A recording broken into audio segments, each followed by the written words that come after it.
Is there a supernatural dimension? A world beyond the one we know? Is there life after death? Do angels exist?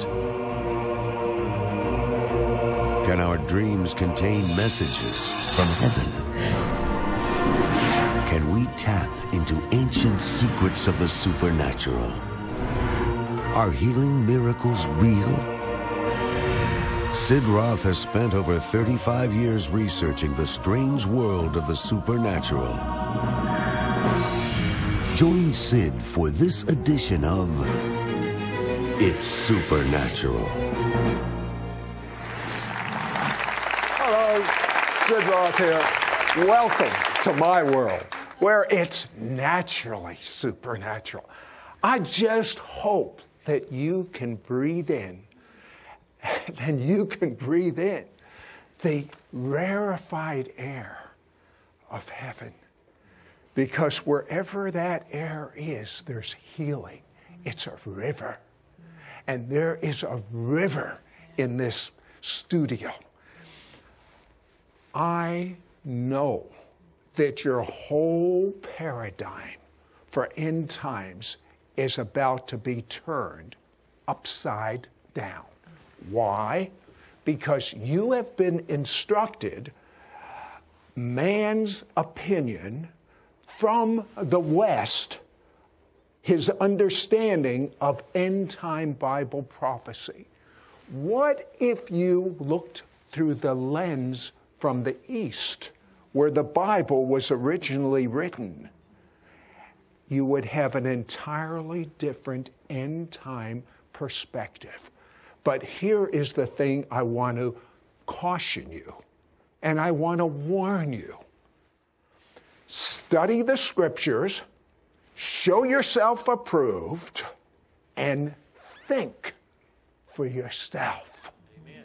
Yes. I can't wait for you to hear this interview.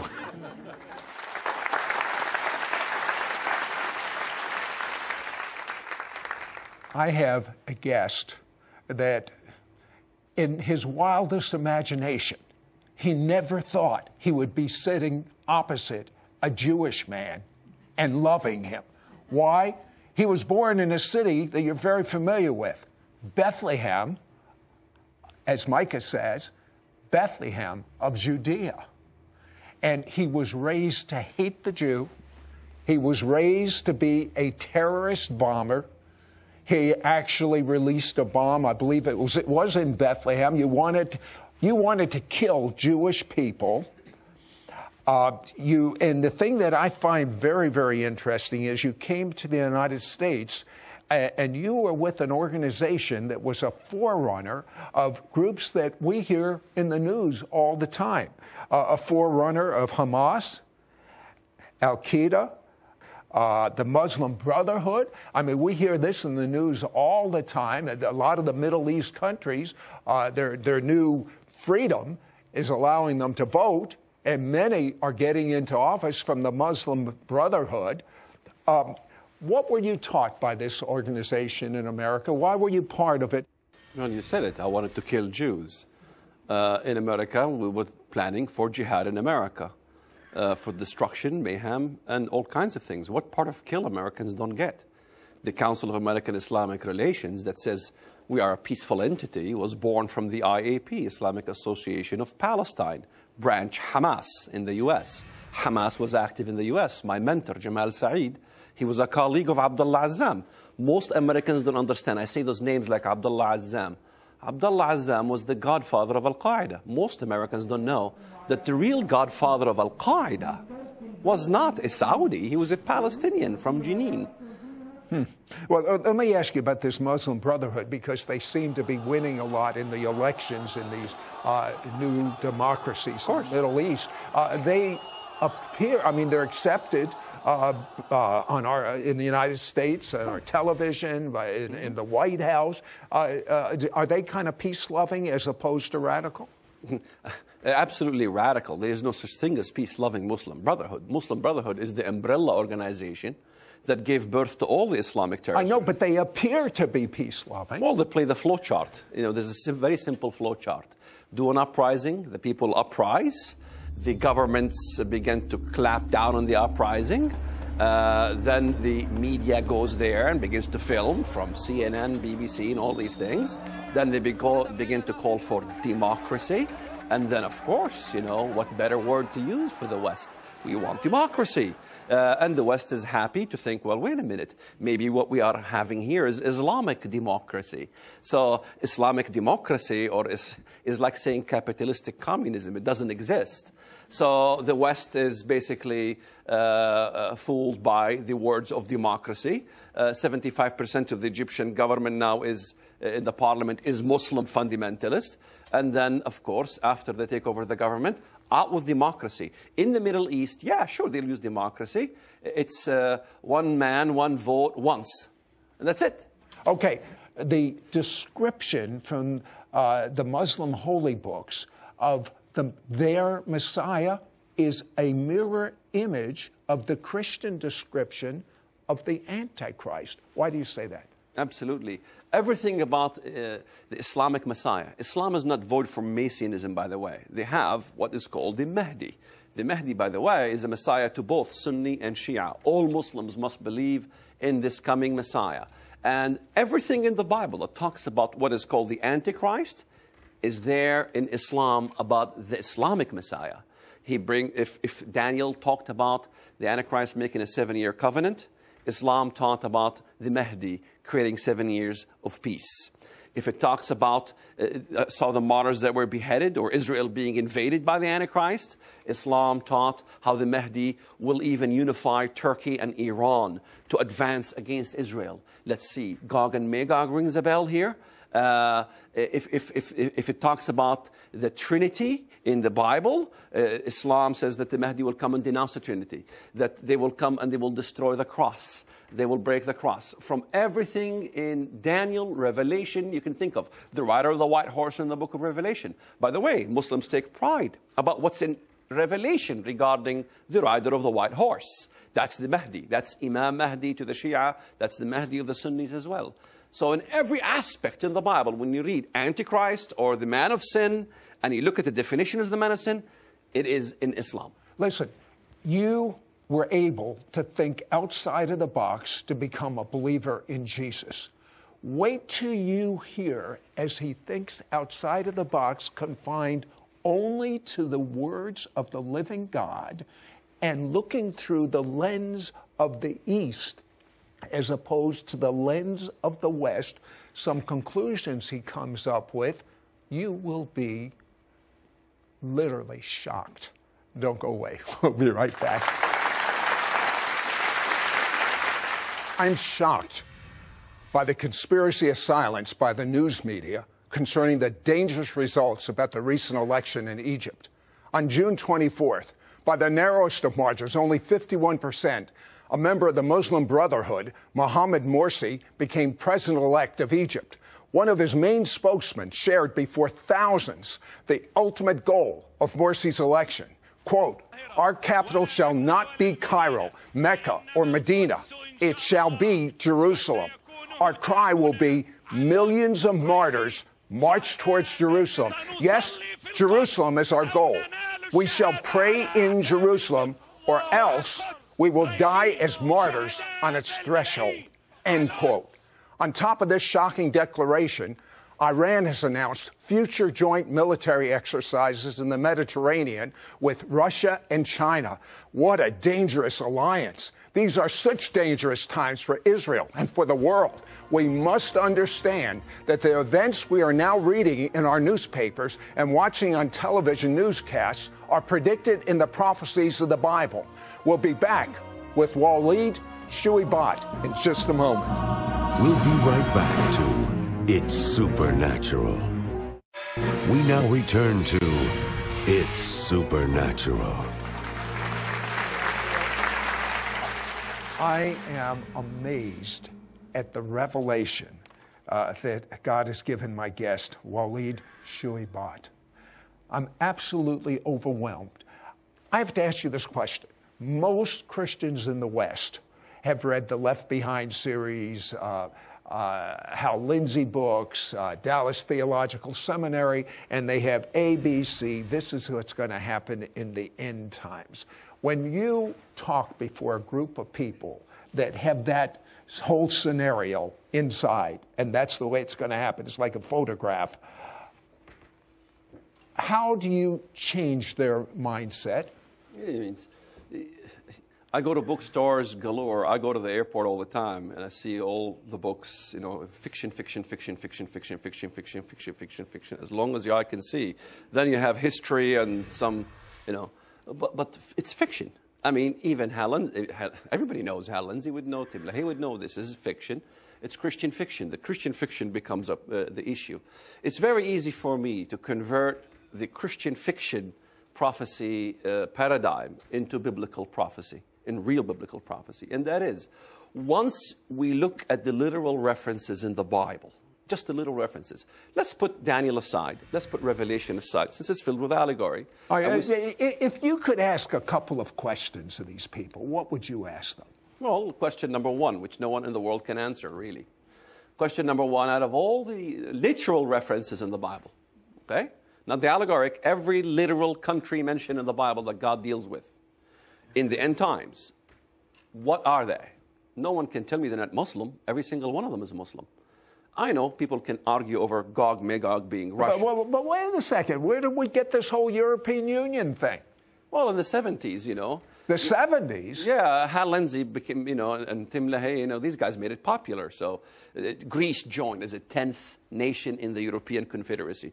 We got the 10 horns. We got the 10 toes. So then another nation joined, 11, 12, all the way to 2020. Some nations joined the European Union. So you got the Daniel chapter 2 with the statue of Daniel, Nebuchadnezzar's dream. 10 toes. You have a 23, 24 toes, you know. All of them are protruding out of the west. One foot's got 20-some toes, the western leg, and the eastern leg's chopped off. So I go to churches and I speak to pastors and I speak to the congregation and I challenge the pastors, you know. I say, okay, you believe in a revival of a Roman Empire. We're fighting over semantics, really, because when I say the Islamic world, they say, oh, no, it's a revival of a Roman Empire. It can't be the Muslim world. I say, okay, we're fighting over semantics. If the Roman Empire, did it include North Africa? No one can deny it. Yes. What countries included North Africa? Libya, Algeria, Tunisia, Morocco, Mauritania. What happened in Libya lately? I've been saying this 15 years. I've been talking about this Arab Spring 15 years ago from the Bible. What happens in Egypt? Will that be part of the Roman Empire? Well, I have to include them. Of course, they're part of the Roman Empire. What about Turkey? Was that part of the Roman Empire? Well, that's the eastern leg. Of course, I have to include it. Okay, so what's left? Europe. Well, we can argue over Europe, but there isn't a single reference in the Bible where God punishes a European nation. Show me where. Rome is mentioned 16 times. Some blessing, in fact, to the believers in Rome. But there is no destruction of Rome in the Bible, literally by name. We're going to say Mystery Babylon. That's a whole different question. But there is no little references. Out of all the nations, Messiah fights. Every nation, Messiah fights in the Bible. Every single one of them is Muslim. This is no okay. So let's take a look at a little different paradigm. What do you believe the mark of the beast 666 is? Well, we have to understand from the book of Revelation in chapter 13, the mark is the number of his name. We have to think of the name of the beast. People in the West think name of the beast. What would it be? In the foreheads of the followers of the Antichrist, it might say something like Hillary Rodham Clinton or some name. No, don't say that. No, it's not a literal name. It has nothing to do with a literal Western name. You know, look at the Messiah. We interpret the Bible from the Bible. The Messiah's name, what is his name? His name shall be called Emmanuel, which is what? God with us. Right. His name is not Emmanuel. He's not Mexican. He is from Bethlehem. His name shall be called Emmanuel, which is God with us. This God with us is what? A title. It's our what? A creed. Our creed is what? God with us. Only one faith in the world has God with us. In the same essence, the name of the beast. What is it? The creed of the beast. They have a creed. The kingdom of the Antichrist has a creed. It's a blasphemous creed. What is it? The major creed of Islam is what? I declare there is no God but Allah, and Muhammad is his messenger. America, you want peace with Islam, you all must recite, there is no God but Allah and Muhammad is his messenger. Will you be willing to recite this, Sid? Of course not. Why? Number one, you're an American, no one tells you what to do. Number two, who is Allah? You know, that is not the God of the Bible. So you believe the mark of the beast is the creed? The creed. If you look at the movie, The Kingdom of Heaven, let's say, go watch the movie. The Kingdom of Heaven. Watch Saladin. Saladin was that figure, the Muslim guy who was fighting against the Crusades. Right. Look at him sitting in the tent. What does he have around his arm? He has around his arm, Bismillah, in the name of Allah. Yeah, but it talks about the forehead, too. And the forehead as well. The bandana around the Palestinians? Absolutely. Not just Palestinians. Turks, Muslims in Africa. I know, but what's the mark on the bandana? It says there is no God but Allah and Muhammad is his messenger. It says in the name of Allah sometimes, Bismillah. If you look at that movie I mentioned, on the right arm is Bismillah. And what does 666 mean? Well, if you look at the Greek, there's 3 Greek letters. No one can deny they're Greek. But they also, for some miraculous reason, supernatural reason that I cannot fathom, it also reads in the Arabic language. In fact, none of my detractors denied that it does say Bismillah in the Greek letters.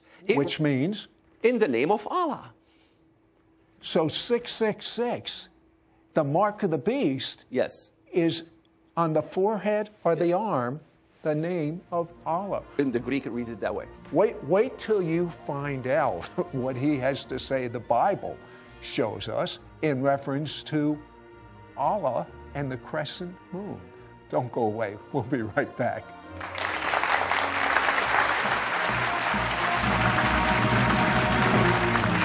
الملايين على القدس رايحين ونقولها من هنا من المحلة من قلب الدلتا سنصلي في القدس أو ننال الشهادة على أعداء. Walid Shoebat is an ex-Muslim terrorist who reveals the end-time scenario being played out right now in the Middle East, with Egypt electing a radical Muslim as president, whose followers proclaim a new United States of Islam will be in the Middle East, and says that their capital will be Jerusalem.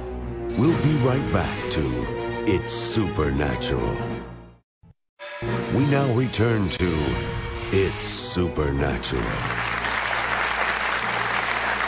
Hello, Sid Roth here, and I'm with Walid Shoebat, and he told me things that I've never heard before, such as, tell me the correlation between Allah and the crescent moon.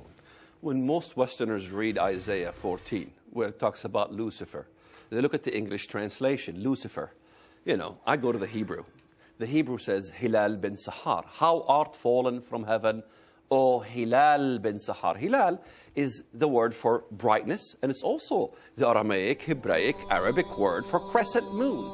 So we read it in context. How art thou fallen from heaven, O crescent moon, son of the morning star. So there's the crescent, there's the star, there's a symbol of Islam itself, as in the name of Lucifer. And let's not forget in Isaiah 14, it continues to say, when he's captured, this Lucifer, this Hilal bin Sahar, he is judged. People will look at him and say, is this the man that made the earth tremble? They say this is the rebelliousness of Lucifer in heaven. When did Lucifer become a man? The anti-Messiah, the antichrist, no question. Okay, what about Allah? What are the various names for Allah? What is he called in the Quran? He's called many names. Some are beautiful. Tell me a few of the names that we're interested in right now. The interesting names of Allah is Khairul Makirin. Khairul Makirin in the Arabic. In the English, it means the greatest of all deceivers. So, really? Absolutely. In fact, there are prayers in Islam of having Allah give you the gift of cunningness. So, some of the names of Allah in the Quran is also Al-Mutakabbir, the most proud one. So this is what I'm trying to say. So who's going to be the Antichrist? You mean his name? His name, or where will he Everyone be from? who tried to figure out his name was wrong. For sure. So I think I know which country he comes from. Which country? He comes from the country of Turkey, no question. Well, that begs the question. We are taught that the Antichrist is going to rule the world. You say different. No, he can't rule the world, because if you look at several places in the Bible, he fights against other nations. In Daniel 11 gives us the best description of the Antichrist. He declares war on the what? The strongest of all fortresses. Well, the strongest fortresses or the strongest military might in the world is not the Antichrist, it's someone else. In fact, most Westerners hardly, if ever, study how the Antichrist falls. When you ask a typical Western Christian, how is Antichrist destroyed in the end? Well, Jesus breathes on him, and that's it. Right. Well, there's more to it than that. That's the command, by the way, of battle that the Messiah orders. But the destruction of the Antichrist is in Ezekiel 28. He's, number one there, the prince of Lebanon, the prince of Tyre. His destruction in verses 8, 9, you can continue on. It says that God will raise nations, and those nations are the most terrible of the nations, militarily. And they will destroy him, and they will throw him into the pit. In Micah 5, God raises 7 shepherds and 8 principal men to fight against him. Who are these 7 shepherds and 8 principal men? Well, no one knows them yet, but they are definitely mentioned in the Bible. Let's not forget, even the Antichrist has basically 7 horns. 10, 3 plucked out of the root. What remains? 7. So you have 7 good leaders versus 7 evil ones. 7 will stand with God. 7 will be against God. So in this essence, Micah chapter 5 is a mystery to people today, but it is 7 nations that God will raise. They will rule the most powerful nations militarily in the world. And let me maybe suggest, how about America? While many people think America is doomed. Yeah, is America going to survive? I believe so. It is such an unedifying message when I hear America is doomed, America is finished. We've been through depression before. We've been through all kinds of things before. All right, just briefly, because I want to know the answers to these.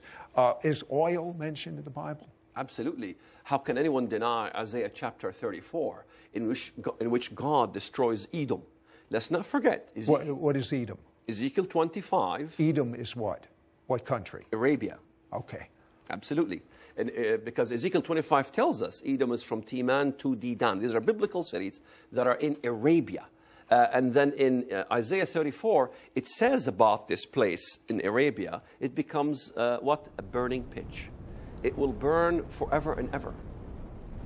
Arabia will burn literally. It will be destroyed. Even the Bible tells us what nation destroys Arabia. What nation? Iran. Iran, yes. Yeah, that's kind of making sense now. Yeah, in Isaiah 21. Isaiah 21, you look at the reference. Babylon is fallen. That should ring a bell. That's the same reference in Revelation 14, Revelation 18, regarding Mystery Babylon. Who destroys it? Arise, O Elam. And, what's going to happen to Iran? Iran will eventually be destroyed. What's going to happen to Egypt? Egypt, the Messiah is going to come down and fight for the believers in Egypt. There will be persecution of the believers in Egypt. Christians here in America. They already have persecution. No, I am talking in Egypt. No, I am talking about major persecution. I am talking about persecution like you had what happened with the Jewish people in Auschwitz. I'm talking about major massacres in Egypt. I'm talking about crucifixion, amputations. In fact, how many Americans are aware one of the bills they're trying to pass in Egypt, in the parliament, is what is called hiraba. Look it up. Look up my name and look up what I talk about it. The idea of passing laws on crucifixion and amputating of the right hand and the left foot. You know what the most important thing is? I believe that you're going to hear revelation about end times that you have never, ever even thought about. It's never even been addressed. But what is more important than what the order of events will be is where are you going and whether you have intimacy with God right now. And the way you have intimacy with God is if someone was to die for your sins. Jesus already did it. Believe the blood of Jesus washes away your sins. And with your mouth say, Jesus, you are my Lord.